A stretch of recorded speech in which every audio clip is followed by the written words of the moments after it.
I'm joined now by Buyile Matiwane, Deputy President of the SA Students' Congress, Sasco. Thank you so much for joining us this evening. The Minister confirming learning is going online, but that residents will stay open. Do you support this plan? Yes, we at Sasco fully support the plan of the Minister. I think it's indicative of the Minister and the Department understanding the virus a bit better, being a bit more prepared this time around in relation to its lockdown procedures. So we fully as Sasco accept the announcement made by the Minister this afternoon. All right. He also announced that there's, I think, about 170,000 devices on order, so iPads, laptops, etc., 90,000 of which are ready to roll out to students. He also says the issue of data is being addressed. Are you comfortable that those students who don't have devices yet are going to be supported properly online? We are not comfortable with that. I think the issue of devices has been a really indicative of a lack of planning from the department. I think it's the second semester that we're going into in a couple of weeks, and we're still talking about giving people devices and data. So I think it's good that the Minister indicates that they do have a plan to roll them out, but the reality of the situation is that we've had half an academic year that has passed already. So I think it would be remiss of us not to highlight that there's been quite a bit of maladministration from the department in that regard.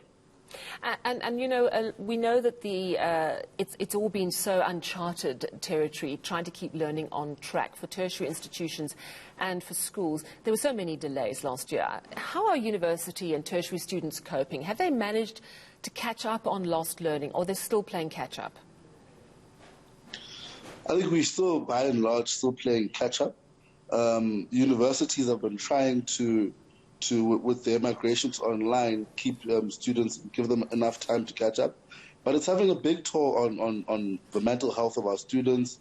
It's had a big toll on just general organization of our students and our structures.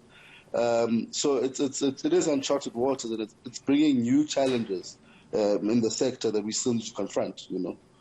Yeah, we also hear, of course, that the Delta variant, more and more young people are actually catching it. We know that it's more transmissible, so generally more people will catch it.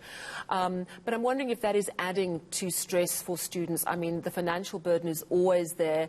Emotionally, we heard about 2 suicides in a space of 3 weeks at Wits University just recently. Is your student body noting a marked increase in anxiety and depression amongst your members? Yes, we have noted a marked increase in anxiety, depression amongst our students, and I think it's because of the general state of affairs. You know, you've got unemployment rising, you've got uncertainty in the sector about what's happening. You have students having to grapple with historical challenges like finances, residences, and so on, and having to also now grapple with the new challenges that come with COVID-19.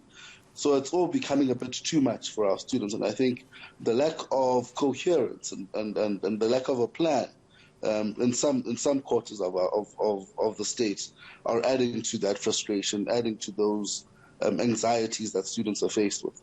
But we did have a conference over the weekend, and one of the main points that was discussed was the issue of mental health in our university campuses.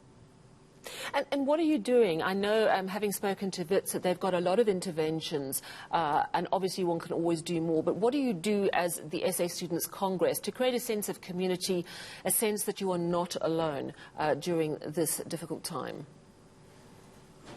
No, I think it's so we're very much an on-the-ground student organization.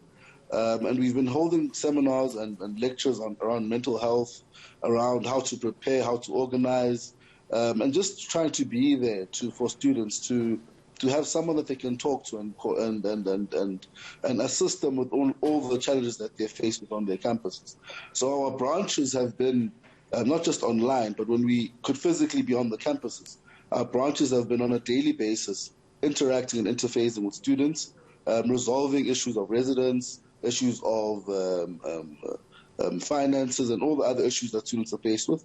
But we've also been having mental health awareness lectures that we've been hosting in various campuses, just to get people aware that this is something that is happening. Let's be sensitive to it, and let's try to be proactive around creating a safe space and a safe environment for those that might be affected. Absolutely. Thank you so much for your time this evening. Buyile Matiwane, Deputy President of the SA Students Congress, Sasco. They support the decision to close face-to-face learning on campuses.